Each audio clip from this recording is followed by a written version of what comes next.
வணக்கம். புனர்வாழ்வளிக்கப்பட்ட தமிழ் விடுதலை புலி கட்சியின் தலைவர் கந்தசாமி இன்பராசு ஆகிய நான் இன்று ஒரு நேரலையில் வந்திருக்கின்றேன். இன்று நேரலைக்கு வந்த நோக்கம் என்னவென்றால், தற்போது ஒரு அரசியல்வாதி வன்னி மாவட்ட அரசியல்வாதியை பற்றி சொல்ல வேண்டிய அவற்றை ஊழல் விடயங்களை பற்றி நேரடியான வாக்கு மூலம் நேரடியான குரல் பதிவை இதில் தர இருக்கின்றேன். அன்பார்ந்த புலம்பெயர்ந்த மக்களே, தாய மக்கள் மட்டுமின்றி லஞ்ச ஊழல் ஆணைக்குழு, இப்போ அனுரகுமார திசாநாயக்கோட நிர்வாகம், இந்த நாட்டில் ஜனாதிபதியாக இருக்கிற புதிய ஜனாதிபதியாக இருக்கிற அனுரகுமார திசாநாயக்கோட நிர்வாகத்துக்குள்ள இந்த பார்லமெண்ட் உறுப்பினர் செய்த ஒரு மோசடியான ஒரு குற்றச்செயலை, ஒரு நிதி மோசடி குற்றச்செயல், அதாவது ஒரு சுவையின காரணமாக புலம்பெயர்ந்த மக்களிடமிருந்து ஒரு தந்தை தன்னுடைய பிள்ளைக்கு சுவையினத்துக்காக கண் சோமிலண்டு இந்தியாவுக்கு கொண்டு போகிறதுக்காக புலம்பெயர்ந்த மக்கள்கிட்ட நிதி சேகரித்து அந்த வந்த நிதியில் தாங்கள் இந்த ஒரு பார்லமெண்ட் உறுப்பினர் நேரடியாக வீட்டுக்கு போய் தங்களுக்கு இதில் ஒரு சில தொகையை எடுத்து விட்டு இவ்வளவு எங்களுக்கு தரவணுமன்றதை நேரடியாக அவரே போய் வீட்டில் அச்சுறுத்தி போட்டு அவரோட பேங்க் அக்கௌண்ட்டு சகலதையும் பறிமுதல் செய்துட்டு போய் அடுத்த நாள் பேங்க் அடிக்க வர சொல்லி கொமிஷனல் பேங்குக்கு அவற்றை புத்தகத்திலிருந்து அவற்றை அடித்து ரவுடித்தனம் பாருங்கள். இன்றைக்கு வன்னி மாவட்ட பார்லமெண்ட் உறுப்பினர் மக்களில் ஏக பிரதிநிதிகள் தமிழ் தேசிய கூட்டமைப்பில் இருக்கிறாள் ஆளை காட்டுறேன், உங்களுக்கு காட்டினா விகந்து போவீங்க. அப்போ யோசிச்சு பாருங்கள், அடித்து அவரை சைன் வைக்க சொல்லி வந்த 12.5 லட்சத்தில் 9.5 லட்சமாக இன்னும் தங்கள பேங்குக்கு மாற்றி மிச்சம் 2 லட்சமோ 2.5 லட்சம் அவர கையில் அவருக்கு போட்டுட்டு இது காணுமென்னு சொல்லி போனது தான் இந்த பார்லமெண்ட் உறுப்பினற்ற ஆக்கள் 7 பேர். அது இப்போ 6 சொல்லி உங்களுக்கு காட்டுறேன், ஆவலாக இருக்கும். பாருங்கள், 6 பார்லமெண்ட் உறுப்பினர். இவர் தான் உத்தம புத்திரர். இப்போ வடமாகாணத்துக்கு முதலமைச்சர் வாரத்துக்கு கங்கணம் கட்டி ஆடுறது இப்போ உங்களுக்கு ஒரு அளவு விளங்கும். அதை விட இன்னொரு இதாக விளங்க போகுது. எப்படி என்றால், வடமாகாணத்தில் பாருக்கு லைசன்ஸ் கொடுத்த ஃபேமஸ் போன பார்லமெண்ட் உறுப்பினர் அவர் தான் இந்த வேலை செய்தது நேரடியாக. எனவே இவ்வளவு யுத்தத்தில் பாதிக்கப்பட்டு எங்களோட மக்கள், தமிழ் மக்கள் இவ்வளவு வேதனைப்பட்டு துன்பப்பட்டு கஷ்டப்பட்டு கண்ணீர் விட்டு இன்றைக்கும் எங்களோட மக்கள் பார்லமெண்ட்டை ஏக பிரதிநிதிகளாக இருக்கின்ற பார்லமெண்ட் உறுப்பினர்களால் எங்களோட கஷ்ட நஷ்டங்களை துடைப்பார்கள் அவர்கள். இல்லை எங்களோட பிள்ளைக்கோ எங்களுக்கு சுயினம் மருத்துவ செலவுக்குன்னு சொல்லி ஒரு ரூபா காசு தங்களை பாக்கெட்டில் இருந்து எடுத்து தருவார்களா என்ற ஏக்கத்தோடு எத்தனை மக்கள் வாழ்ந்து கொண்டிருக்கின்றார்கள். போராளிகளும் இன்றைக்கு அனாதரவாக ரோட்டில் அங்கே இங்கேயும் பிச்சை எடுக்கிற கட்டத்தில் எங்களோட போராளிகள் கடவுளையும் அங்கே இங்கேயும் கூலி வேலைக்கும் வேலை இல்லாமலும் பிள்ளைகளை வளர்க்க இல்லாமல் தங்களுக்கு தலைமையர் வெட்ட இல்லாமல் 4 பிள்ளைகளுக்கு கூலி வேலை செய்து சாப்பாடு கொடுக்க இல்லாமல் படிப்பிக்க இல்லாமல் உடுப்பு வாங்கி கொடுக்க இல்லாமல் ஸ்கூல் பேக்கு வாங்கி கொடுக்க இல்லாமல் சப்பாத்து வாங்கி கொடுக்க இல்லாமல் ஏன் இது இனித்தான் எனக்கு அந்த ஏறுது. இனி இப்போ நான் கதைச்சு கொண்டு போக்க இதான இனி என்ன அறியாத தான் ஏறுது. உடுப்பு வாங்கி கொடுக்க இல்லாமல் குமர் பிள்ளை 2 இருந்தால் அந்த பிள்ளைக்கு உள்ளாட மட்டும் இல்லை, அந்த பிள்ளைக்கு மாதாந்த செலவு அந்த பிள்ளைக்கு விசேட செலவுக்கு கூட காசு இல்லாமல் எத்தனை போராளி குடும்பம், யுத்தத்தால் பாதிக்கப்பட்ட குடும்பம் கஷ்டப்பட்டு கொண்டிருக்கு. இப்போ தங்களோட பிள்ளைகளுக்கு கூட, குமர் பிள்ளைகளுக்கு கூட மாதாந்த செலவுக்கு கூட காசு இல்லாமல், இதை சொன்னால் வெளிப்படையாக பார்லமெண்ட் உறுப்பினர் என்ற பிள்ளைகள் எங்கே படிக்குது, என்ன செய்கிறாங்க, எந்த நாட்டில் வாழ்கிறாங்க, எவ்வளோ சுகபோக வாழ்க்கை வாழ்கிறாங்க எங்களோட மக்களில் வாக்கால் போராடின நாங்கள் இவ்வாறான மக்களுக்கு தான் நாங்கள் போராடினோம்.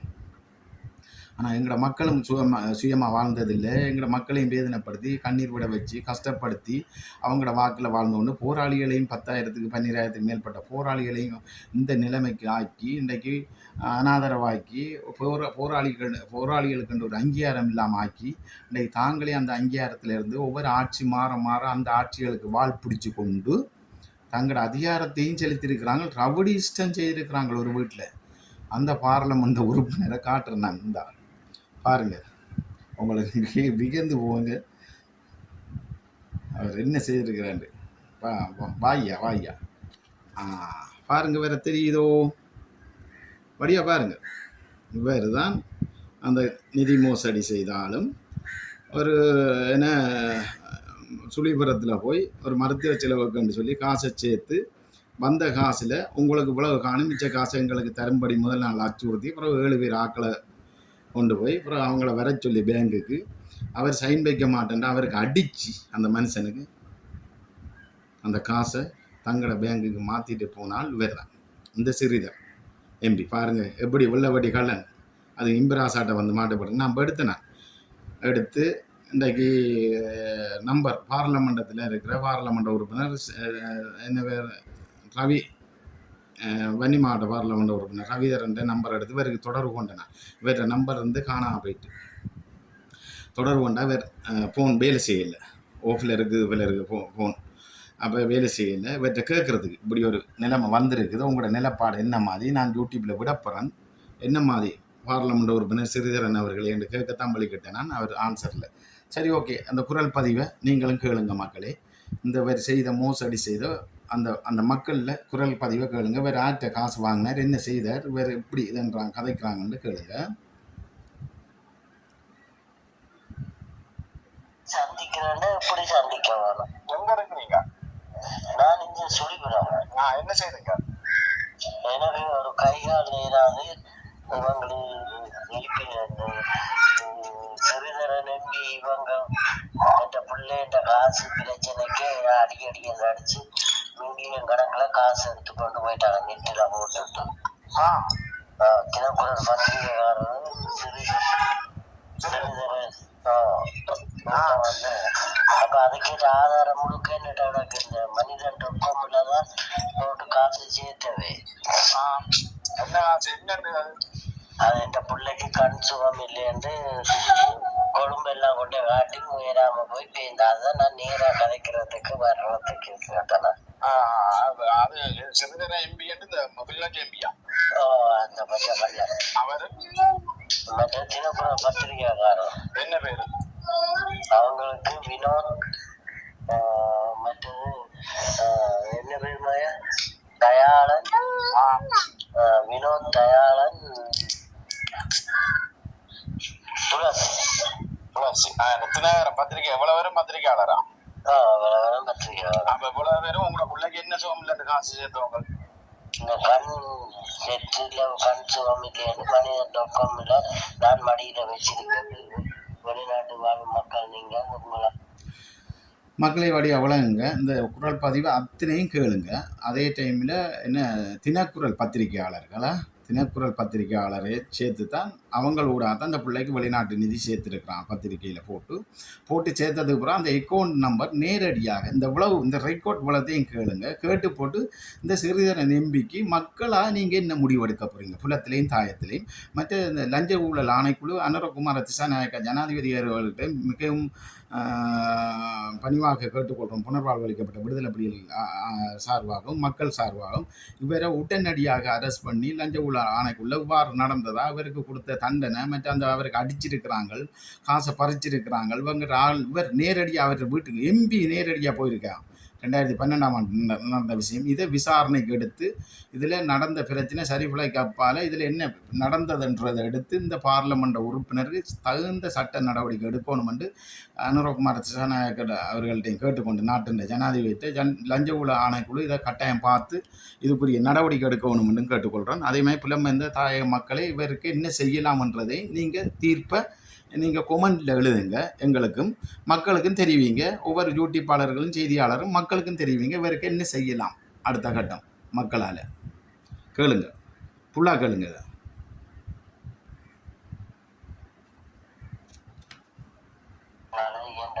10 வருஷத்துக்குள்ள நடந்தது.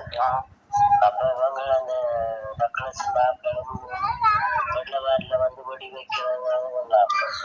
அவங்க பேங்க்ல எல்லாம் போய் செக் பண்ணி பார்த்துட்டு பேங்க் மேனேஜரை வீட்டை வந்து ஐசியர் பேங்க் புத்தகங்கள் எல்லாம் அடிச்சு பறச்சு போட்டு எங்களோட வீட்டையே வந்து இல்ல சிறிதர நம்பியார்கள் அதே நான் அவங்கள்ட்ட அடிச்சு சிறுகரை எம்பி அவன் கூட்டாய பிள்ளைல இருந்தவனே என்ன அப்படி செய்யறான்? அந்த காசு இவ்வளவு காசு உனக்கு என்னத்துக்கு? 10 12 லட்சம் வந்தது. அப்ப விடியறதுக்குள்ள 12 லட்சம் வந்தது. அதுல 9 லட்சம் அவையில் எடுத்து 2.5 லட்சம் தான் உனக்கு இந்தியா போக காணும் மட்டும் வந்தது. அது சிறுகரம் வந்தவனா நேரடியா? எந்த வீட்டை வந்தோம். எங்க சுழிவரம் சிறுகரம் வந்தவன் நேரடியா? எந்த வீட்டை வந்தோம் கண்ணபுரம். எத்தனாம் ஆண்டு இது?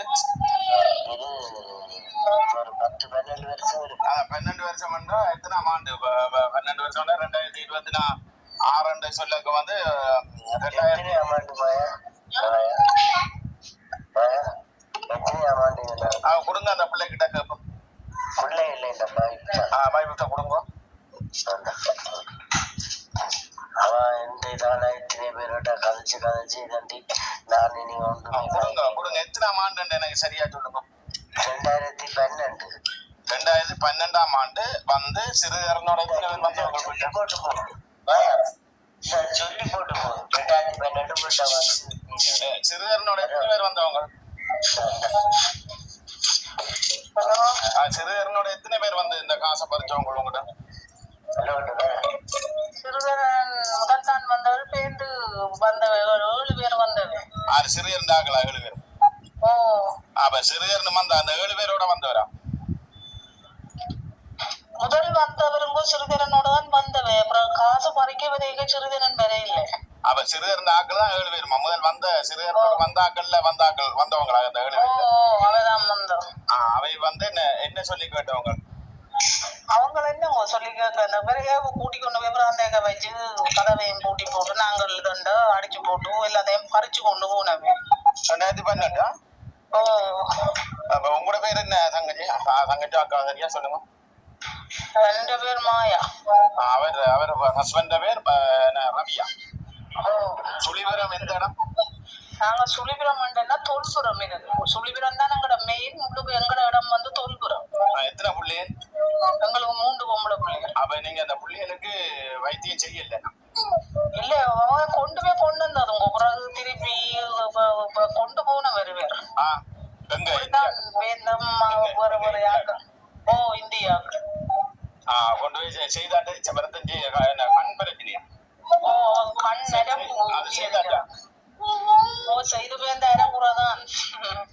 இது இப்ப உங்களுக்கு இந்த போட்ட காசு என்ன புலம்பெயர்ந்த மக்கள் போட்ட காசா? வெளிநாட்டுக்காரரோ?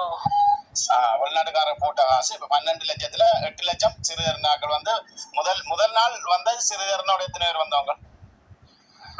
அவன் ஒரு 7 பேருக்கிட்ட தான் வந்தவன். அப்ப 7 பேருக்கிட்ட வந்து சிறுகரன் என்ன சொன்னது? எங்களுக்கு உங்க காசு இவ்வளவு வந்திருக்குன்னு தெரியாது. அவர் வந்து உங்களுக்கு பேங்க்ல இவ்வளவு வந்திருக்குன்னு தெரியுமோ சொல்லி தேத்தனை ஊத்துங்க குடிக்கலாம். என்ன தேத்தனை நேரம் மாட்டிக்கணும் சும்மா வெம்பல தான் கதைச்சவர். வாகனத்துல வந்தவர்? தான் சும்மா வாகனத்துல கயசுல வந்தவன் சொல்லி போட்டு அவர் போட்டினான். எந்த திரும்ப ஒரு கிழமையாலதான் வந்தவன். அடுத்த நாளே எனக்கு காலங்களும் போடுது மறந்தும் போனோம். அடுத்த நாள் வந்து அப்ப சிறுகரனோட வந்தாக்கள் எத்தனை பேர் வந்தவங்க? அடுத்த நாள் 7 பேர் வந்தவங்க. அடுத்த நாள் 7 பேர் தான் வந்தவங்க. அப்ப முதல் நாள் இவ்வளவு காசு வந்தாது சிறுகரன் கேட்டு போட்டு என்ன சொல்லிட்டு போனது? அவர் ஒன்னும் சொல்ல அவர் ஒன்னும் சொல்ல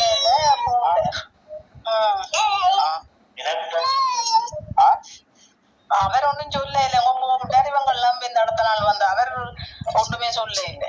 அப்ப வந்து காசு இவ்வளவு வந்திருக்கு தெரியுமோன்னு சொல்லி போட்டு போனோடனே அடுத்த நாள் ஆளை விட்டு பறிச்சுவேன். என்ன அப்படியாத்தானே இருக்கும்? அப்படியாத்தான் இருக்கும்ல. அதான் உண்மை. அப்படியா?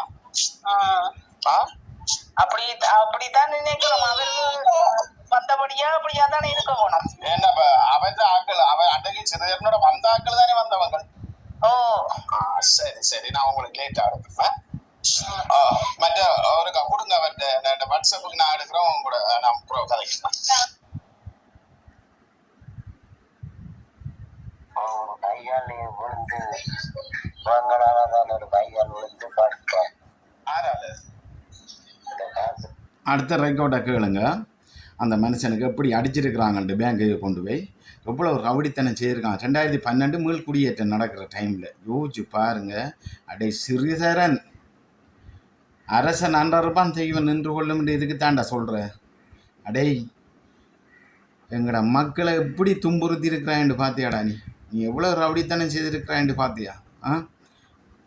உனக்கு என்ன செய்கிற எங்கட மக்கள்? வன்னியில் கிளிநொச்சியில் வச்சு ஓட விட்டு செட்டுப்பால் அடிக்கிறதா சாணத்தால் அடிக்கிறதா? உனக்கு வெயிட் பண்ணு சிறிதரன், நீ கொஞ்சம் வெயிட் பண்ணு, அடுத்த ரைக்கோட்டை கேளுங்க மக்களும்.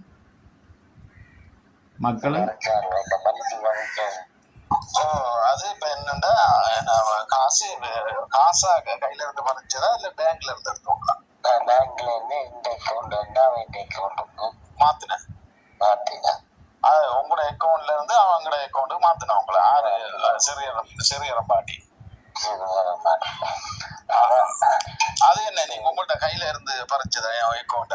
அது என்னன்னு சொன்னாங்க, இன்னும் ஒரு சங்கான பொடியின் ஒருத்தன் நான் போய் வரையில யாழ்ப்பாணம் போய் வரை கடற்கடையா காசு சேர்த்தலாம். அப்ப முதல் ஆரம்பம் நான் 8 தடவை பிள்ளை இந்தியா கொண்டு போயிருக்கேன். என்னது இந்த கடற்கடையா என்னது கேட்டது பிள்ளைக்கு வருத்தம்? ஹாஸ்பிட்டலான டாக்டர் கொண்டு வந்து அப்படின்னா கண் ஆபரேஷனுக்காக பிள்ளைய நான் இந்தியா கொண்டு போறேன். யாழ்ப்பாணத்தில் உள்ள முழு கடையில கேட்டாலும் சொல்லுவாங்க. அந்த காசை உங்களுக்கு எத்தனை லட்சம் சேர்ந்தது? அது ஒவ்வொரு தடவையும் போய் வரை வந்து சேர்க்கிறோம் நாங்க. எவ்வளவு? 8 லட்சம் ரூபா வரும், 6 லட்சம் வரும் பிள்ளைக்கு. கண்டெல்லாம் பேசுவோம். அப்ப உங்களுக்கு என்ன, அப்ப உங்களோட அக்கௌண்ட்ல இருந்து இவங்களை என்னண்டு அக்கௌண்ட் புத்தகத்தை வாங்கி மாத்தினவங்களா இல்ல உங்களை பேங்கையை கூட்டி கொண்டு மாத்தினவங்களா? அப்ப முதல் 6-7 தடவை நான் காசு சேர்த்து தான் ஒவ்வொரு தடவையும் போய் வந்தேன். இந்தியாவுக்கு பொருள் ஆஸ்பத்திரிக்கு எல்லாம் அது இந்தியாக்கள் செலவு செய்தது. அது ஐசிஆர்ஸ் நான் அப்ப மண்ணில ஐசிஆர்சில வேலை செய்தேன். நான் மல்லாவியில வேலை செய்தேன் வெள்ளக்காரன் இதுல. அப்ப அவங்க எல்லாம் உதவி செய்த வெள்ளக்காரன் உதவி செய்தவன் என்று சொல்ல அவனுக்கு அவன் இந்த 100 ரூபா அங்கே காசு தருவான். சரி, அப்ப செய்து அப்படின்னு இப்படி யாழ்ப்பாணம் போய் வேலைக்குதான் ஒரு வழியில் சங்கானையில இருந்து வரவன் அவன் கண்டே நான் நடுவந்த புள்ளிய கொண்டு போவாருங்க. அப்படி போயெல்லாம் இங்க ஒரு நீங்க வந்து அனைத்து வெயிலிட்ட இடித்தடத்திலே காசு வேலை பண்ணாங்க. அப்ப சரி வாரம் கூட்டி கொண்டு போய் அங்க ஒருத்தரோட கதைக்க விட்டாச்சு. கதைக்க விட்டா வினோத்தவனோட தான் கதைக்கலாம். நான் வினோத் ஆறு பத்திரிகையில எழுதுகிறார். 2012 2012 அப்ப பெண்ணிருந்து உள்ளுக்குள்ள போய் ஒரு தண்டி நிற்கல. அது வின்செட்டருக்கு முன்னு இருந்து பார்த்தா அதை இந்தியால வந்து கேஜே சொல்லிட்டு போயிடும். அதுக்குள்ளதான் முந்தி இருந்தது. என்ன பேப்பர்? தினக்குரலா? அப்ப எந்த சொந்த இடம் டவுன்ல வந்து அங்கான வேம்படி கொஞ்சம் சின்ன கடை. இப்பதான் நீ சொல்லிவிடம் இருக்கிறாங்க. அப்ப நீங்க சிறியர் நாங்கள் காசு வந்து உங்கள்கிட்ட மாத்தி எடுக்க அந்த 7 பேர் வந்து மாத்தி எடுக்க அங்க சின்ன கடையில இருந்தீங்க? இல்ல நான் பிறந்து வளர்ந்த இடம் சின்ன கடை. அப்ப நீங்க இப்ப சிறியர் நாங்கள் 2012 வந்து காசு மாத்தி எடுத்த இடம் எங்க சொல்லி விடுமா? அது சொல்லிக்கிறோம். அப்ப கல்யாணம் முடிச்சு புள்ள 5 வயது. சரி, ஓகே, நீங்க விஷயத்தை சொல்லுங்க. இப்ப என்னன்னா அந்த விஷயத்த அப்ப உங்கள்ட்ட சரி நீங்க காசு சேர்த்தோடனே உங்களோட அக்கௌண்ட்டுக்கு கூட காசு வந்திருக்குண்டு அந்த தினக்குரல் ஊடாக என்னன்னு தெரியும் சிறியர் நாங்கள் வெளிநாட்டுக்காரனுக்கு தெரியும் என்னன்னு சொன்னா இதை இன்னி ஸ்ரீதரனுக்கு அனுப்பி இருக்கின்றான். அனுப்பினா அவர் அந்த விதான மாதிரி இந்த பிள்ளைக்கு உண்மைதான் என்று உறுதிப்படுத்திட்டு கீழே பாராளுமன்ற உறுப்பினர் இன்னி ஸ்ரீதரன். அப்ப இந்த அக்கௌண்ட் நம்பர் இந்த ஐசி நம்பர் எல்லாம் போட்டுத்தான் கீழே இந்த அக்கௌண்ட்டுக்கு உதவி செய்யறவர் உதவி செய்யுங்க தினக்குரல்ல போட்டேன். வெளிநாட்டு இருக்கு நெட்டில போட்டுட்டீங்க. சரி, அதை நம்ம போட்டு பாருங்க. தினக்குரலில் பேப்பரில் போடுறதுக்கு அந்த வெளிநாட்டில் அந்த பிள்ளைக்கு காசு சேர்க்கறதுக்கு வேற கூப்பிட்டு கதைச்சி அந்த தினக்குரல் பேப்பரில் கீழே பார்லமெண்ட் உறுப்பினர் எம்பி சிறிதரன் ஊடாகத்தான் அந்த நிதி சேர்க்கிறோம்ட்டு காசு சேர்த்துருக்கிறான். புலம்பெயர்ந்த மக்கள் 5 10 போட்டு ஒரு நாளில் 12.5 லட்சம் வந்திருக்கு. எங்களோட மக்கள் பாவம், எங்களோட மக்கள் இப்படியான ஆட்களுக்கு பனி, கஷ்டம், வெயில், கடன், துன்பம், இருக்கிற வீடு கூட ஒழுங்கில், வெளிநாட்டில் பிள்ளைகளை படிப்பிக்கணும், கரண்ட் பில் கட்டணும், இவ்வளோ கஷ்டத்து மத்தியில் எவ்வளோ கஷ்டத்து மத்தியில் எங்களோட மக்கள் புலம்பெயர்ந்த தேசத்திலேருந்து அனுப்பின காசை ஒரு மருத்துவ செலவுக்காக இந்த எம்பி சிறிதரன் 7 பேரோட முதல் நாள் போய் உங்களுக்கு இவ்வளவு காசு வந்திருக்கு தெரியுமான்னு சொல்லி கேட்டுட்டு பிளேண்டி ஊற்றுங்க குடிப்போம்ன்ட்டு அந்த வீட்டுக்காராக்கள்கிட்ட பிளேண்டி ஊற்றி குடிச்சிட்டு அந்த 7 பேரோட போய் அடுத்த நாள் அவரோட வந்த 7 பேர் அவர் மட்டும் நின்று கொண்டு அவரோட வந்த 7 பேரை அனுப்பி அவரை கொண்டு போய் கொமர்ஷியல் பேங்கில் என்ன வேலையெல்லாம் செய்து சைன் வாங்கி எடுத்திருக்காங்கன்ற கேளுங்க மக்களே.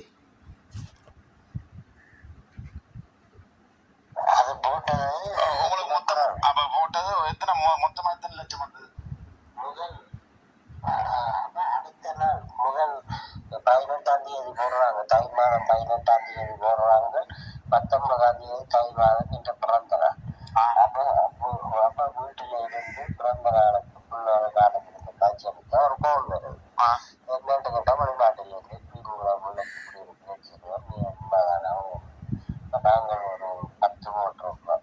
10 லட்சம் 10,000 நாங்கள் ஒரு 10,000 போட்டிருக்கோம். நாளைக்கு செக் பண்ணுங்க. இது கோல் எடுத்து கொண்டு திருப்பி ஒரு கோல் வருது. அப்ப இது கதைச்சு முடிக்கிறாத எடுத்து பார்த்தால் அது ஒரு 10,000 அதுவும் 10,000 என்னட்ட அந்த புத்தகங்களுக்கு முடிய வந்து முடியறதுக்கு இடையிலே 12 லட்சம் வந்து விடியறதுக்கு இடையில 12 லட்சம் வந்துட்டு அப்ப வந்தா அப்ப எப்ப அப்ப சரி விடியறதுக்கு இடையில 12 லட்சம் வந்த பிறகு எப்ப சிறுகரனாக்கள் வராங்க? சிறுகரனாக்கள் அந்த காலமா தான் வராங்க. அப்ப விடிய 12 லட்சம் வந்து சேர்ந்தது சிறுகரனாக்கள் தெரிஞ்ச உடனே வராங்க விடிய காலம். கதையை கேளுங்க. சிறுகரனோட எத்தனை பேர்? 7 பேர் வராங்க உங்களை வீட்டுக்கு. முதல் வந்தது 4 பேர் சிறுகரனோட. முதல் வந்து 4 பேர். அப்ப வந்து சிறுகரன் என்ன கேட்ட எம்பி சிறுகரன் மன்னி மாவட்ட எம்பி கிளிநொச்சி சிறுகரன் தானே? சிறுகரன். அப்ப நான் சொல்றேன் நீராவட்டா அறியா கதைகள். சரி ஓகே, நீங்க எனக்கு விளக்கத்தை சொல்லுங்க. அப்ப வந்து 4 பேர் வந்து என்னத்தை வந்தவங்க? அப்ப வந்து என்ன கேட்டாங்க உங்கள்கிட்ட? வந்தவுடனே நான் கடைக்கு போயிட்டு எங்களோட கோயிலுக்கு முன்னால இந்த வேன் நின்றது, அதுல கேஸ் வேன் நின்றது. அப்ப நான் வேற என்ன பிடிச்சிட்டாங்க. பிடிச்சேன் என்ன மறைச்சு கேட்டவங்களா? மறைச்சு கேட்டா நீ ரவீந்திரன் நான் கிட்ட நோமன். அப்ப என்ன வீடு வாங்கி கொடுத்தவன் ஒரு டாக்டர்கிட்ட மகன். சரி, இப்ப நீங்க களவு இல்லதான் நீ வீடு காட்டி கொடுக்க வேண்டியது இல்லை. அப்ப கேட்டு குடிச்சு கேட்ட உடனே என்ன சொன்னீங்க? ரவீந்திரன் சொல்லி ஓமன். நான் ரவீந்திரன் யாருன்ற நான் மகன் என்னத்துக்கு எங்க போன நீ என்றா நான் இங்கே கடைக்கு போறேன். இப்ப நாங்கிட்ட நீ என்ன விசாரிக்கிறேன் என்ன நட வீட்டேன்டா. அப்படி என்ன நட வீட்டேன் அதிகாரமா தான் சொன்னது? அன்பா சொன்னது? அன்பா சொன்ன நட வீட்டேன்டா. வீட்டேன்டா சொன்ன சிறிதரன் சொன்னாரா? வரத்துல இருக்கிற கூடவிட்டான்னு சொன்னாரா? அதுக்குள்ள இருக்கு. அதுக்குள்ளே சிறிதரன் வீடு 3 பேரும் வீட்டை வந்து வீட்டை கதனையில இருக்கீங்க. அப்ப உங்களை பேன்ல நின்றார்கள் நட வீட்டுன்னு சொல்லி நீங்க கூட்டி வேற. அப்ப சிறிதரனாக்கள் முன்னோக்கி உங்களுக்கு தெரியாது அவங்க வீட்டை வந்து 3 பேர் கதிரையில இருக்கலாம். அப்ப பேங்காரன் தான் மறைச்சு வேன்ல நின்றவன் தான் மறைச்சது. இது எப்படி என்றா இவருக்கு தெரியா சிறியரனாக்கள் வந்தது. இவர் கடைக்கு போயிருக்கார் மாலயத்துக்கு கொண்டு பேனை வெளியில் விட்டு போட்டு ஹோட்டலில் விட்டு போட்டு சிறிதரன் அங்கே பேனடியில் 2 பேரை விட்டு போட்டு 3 பேரோட இங்கே வந்திருக்கிறார்.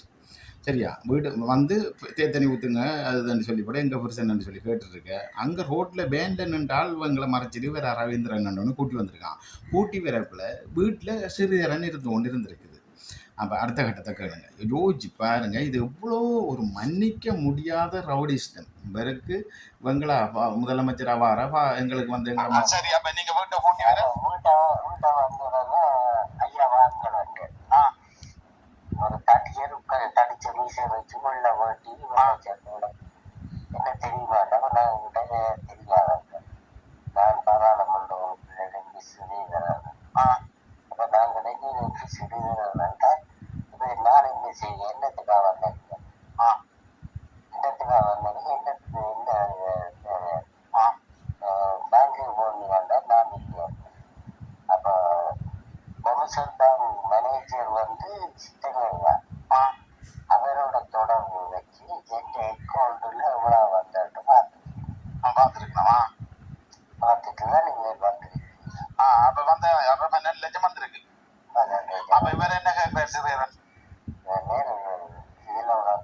வச்சிருந்தாரோ மிச்சம் இயலாத இயக்கத்தில் இயலாத ஆட்களுக்கு நான் வேலை நான் வேணும்னா 1,00,000 ரூபா நீ உனக்கு தாங்க. அப்போ சிறிது அப்பதான் சொன்னவன் நான் நெற்றில் போட்டதுக்கு உறுதிப்படுத்துறது நான் தான். பாருங்க, அவர்கிட்ட காசை வாங்கி போராளிகளுக்கு கொடுக்க போகிறான்னு சொல்லியிருக்கேன் 2012ஆம் ஆண்டு. போய் டேய் சிறியரம் மொட்டையா உண்ட காசை கூடண்டா கல்லா மருத்துவ செலவுக்கு வந்த காசையாடா பறித்து கொடுக்குற. டேய் ஏண்டா டேய் இப்படியாடா சொத்து சேர்த்துங்கிற மக்கள். அரசாங்கம் தகுந்த நடவடிக்கை எடுக்காட்டி மக்கள்லாம் பீதிக்கு இறங்கும். இதோட சிறிதரன்னா முழு சொத்தும் பறிமுதல் செய்யணும் அரசாங்கம். வாரம் அடுத்த கேளுங்க. நான் என்ன செய்தேன் எல்லாத்தையும் சொல்லி முடிஞ்சு போட்டு அந்த மனிதன் கம்யூனிகேஷன்ல எடுத்தேன். எடுத்து பார்த்தேன் எங்க சிறிதரன் நீ நாளைக்கு வந்து பேங்க்ல காசு தரவரும் இல்லையா நடக்கிறேன். அது சிறிதரன் சொல்றதா சிறிதரன் சொல்லி போட்டு மற்ற 2 பேரும் என்ன நடக்குதுன்னு செய்வார். நான் என்ன இவங்களை காசை எடுத்து 10,00,000 தரவணும் இல்லாட்டி நடக்கிற வேறோடு சிறிதரம் போறாடா. அப்ப அதுக்கப்புறம் என்ன நடந்தது? அதுக்கப்புறம் நான் பின்னாலப்ப பார்த்தேன் வெள்ளவானப்ப அதுக்கு ஒரு விளமைக்கு முன்னன் தான் ஒரு வெள்ளவாட்டில் வந்து சித்தமணி பொழியல் ஒரு போல கண் போட்டவனை சுட்டேன். சரி ஓகே அது கேட்டேன். சரி அதுக்கப்புறம் அடுத்த நாள் என்ன நடந்தது? காசு எடுத்து யாரு வந்து காசு வாங்க உங்கள்கிட்ட? அடுத்த நாள் வரவன் பண்ணி பேங்க் புத்தகம் எல்லாம் பறிச்சு கொண்டு போயிட்டாங்க. என்ன அடுத்த நாள் அன்னைக்கு வந்தாண்டைக்கு பறிச்சு கொண்டு போயிட்டாங்க. பேங்க் புத்தகம் எல்லாம் மறைச்சு கொண்டு போயிட்டு எங்க வரைக்கும் வர சொல்லி அவ நீங்க அடுத்த நாள் போனீங்களா?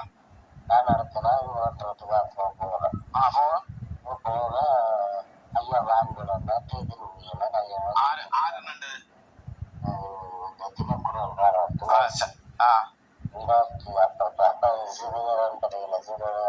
தினக்குரல் பத்திரிகைக்கு போக துளசி வினோத்தா வினோத்தாக்கள் வேணா சரி வேற பேங்க்ல எடுத்தாரு புத்தகத்தை வேற முட்டை நம்ம மனுஷனை தரக்கு என்ன பண்றது என்னத்துல போனீங்க? நாங்க இங்கிருந்து பஸ்ல போய் திரும்ப கோயில்ல இறங்கினோம். அப்ப நீங்க 3 பேரும் போக உங்களை மட்டும் பைக்ல ஏத்திட்டு போறான் அவன் எங்களுக்கு என்ன மட்டும் பைக்ல ஏத்திட்டு என்ன பேர் உள்ளவன் ஏத்திட்டு போனோம்? அதுதான் நான் ஞாபகப்படுத்துறேன். தினக்குரல்ல இருந்து ஏத்தி கொண்டு போறான். அவன் ஏத்தி கொண்டு போய் ஏத்தி கொண்டு போறேன். நாளைக்கு வினோத்தான் சரி அப்ப ஏத்தி கொண்டு போய் பேங்குக்கு வர சொல்லியாச்சு நடந்து மனுஷி அம்மா தங்கச்சி தம்பி சரி அப்ப நீங்க பேங்க் போய் நடந்தது பேங்குல போனா இவன் அப்ப மனுஷியும் வந்துட்டான். விசிட்டிட்டு வந்து அப்படியே நீரை வந்த கஸ்தூரி ரோட்டால வந்து அவங்க வர பேங்குக்கு வர வந்தாரு. சரி அப்ப இதாண்டு சொன்னோன்னே என்ன நடந்தது? இருந்தா அம்மா உங்களுக்கு நாங்கள் இயலாத உதவி செய்யாம நாங்கள் கொஞ்சம் காசு அம்மாவோட மனுஷியாக்களோட கதைக்கு என்ன வழியால வச்சு என்ன மனுஷிக்கு பக்கத்துலயே இங்கேயும் இருக்க முடியல. அங்க பேங்க்ல ஒரு 4-5 பேர் இருக்கீங்க வழியால என்ன டவர் வருது எங்க போறாங்க. நாங்க பாத்ரூமுக்கு போறோம். பாத்ரூம் போகலாம். எடுத்து கொடுத்த காசு அப்ப உள்ளுக்குள்ள இன்னொரு ஆள் வந்து பேங்க் புத்தகம் எல்லாம் பார்த்து சிரிப்பு எல்லாம் எழுதி போட்டு நீ கையெழுத்து வைக்கணும். என்ன நான் நிற்க மாட்டேன்னா பேங்க்ல வச்சு அடிச்சாங்க. அடிச்சாங்களா? வச்சு அவங்களை கூட்டி கொண்டு போய் அடிச்சாங்க. அடிச்சு போட்டு சிறுநீரை நம்பிக்கை இவங்க போன் எடுத்திருப்பாங்க. போன் எடுத்து இவன் காசு கையெழுத்து வைக்க மாட்டான்றான். என்ன செய்யறேன் அவர்கிட்ட போனா தம்பி நான் உனக்கு என்ன சொன்னா நீ காசு உங்களுக்கு தர வரும் சரியா இல்லையா நடக்கிறது வேற.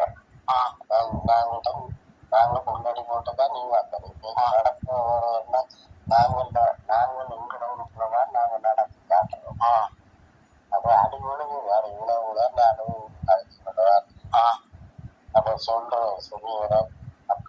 நானும் அது கொஞ்சம் அடிச்சு போட்டு கையெழுத்த வேண்டும் கேட்கு எனக்கு தானே சொல்றேன். அப்ப அவனுக்கு கேட்கு இருந்தாலே இல்லை. அப்ப 2-3 மனுஷி 40 வேல வந்து அந்த அம்மா ஒரு சின்ன விஷயம் கையெழுத்து வைக்கிறான் இல்லை. அப்ப அந்த மனுஷிகளுக்கு உண்மை தெரியாது. அப்படி கையெழுத்த வச்சு விடாது உன்னோட பெரிய காசு தான். ஆனா கையெழுத்து வைக்க சிரிப்பா பார்க்க ரொம்ப 9 லட்சம் 9 லட்சம் எடுத்து வைக்கிறான். 9 லட்சம் அவங்க அப்படியே எடுத்துட்டாங்களா அந்த காசு? அப்படியே எடுத்துட்டாங்க. 12 லட்சம் தான் வந்த. 12 லட்சம். சரி, ஓகே. அப்ப நீங்க உங்களுக்கு உங்களுக்கு எழுப்பி கிளம்பி நடக்கக்கூடிய மாதிரி இருக்கா? இப்ப ஒரு புண்ணு வந்ததால நீங்க மன்னாருக்கு வரையில மன்னன். அன்பார்ந்த மக்களே, இந்த நியூஸை கேட்டிங்களா? சிறிதரனுக்கு என்ன முடிவெடுக்கிறது? மக்களை தீர்ப்படுங்க, மக்களை முடிவெடுங்க. அரசாங்கம் இதில் கவனத்தில் எடுத்து சிறிதரன் நம்பிக்கை உண்மையில் தகுந்த நடவடிக்கை எடுக்கணும். லஞ்ச ஊழல் ஆணைக்குழு என்றதை புனர்வாழ்வளிக்கப்பட்ட விடுதலை புலிகள் கட்சி சார்பாக கேட்டுக்கொண்டு, சிறிதரன் அவர்களே, இனிமேலும் மக்கள் பிரதிநிதியாக நீங்கள் இறங்கி வேலை செய்ய தேவையில்லை என்றதை மக்கள் தீர்மானிப்பார்கள் என்று சொல்லிக்கொண்டு, அடுத்த நேரலையில் 2ஆம் பாகத்தில் சந்திக்கிறேன். ஒரு அலுவலருக்கு அவசரமாக மீண்டும் 2ஆம் பாகத்தில் உங்களோட சிறிதரன் விடையும் உண்மை நிலவரம் வரும் என்று சொல்லிக்கொண்டு இதில் விடைபெறுகிறேன். நன்றி, வணக்கம்.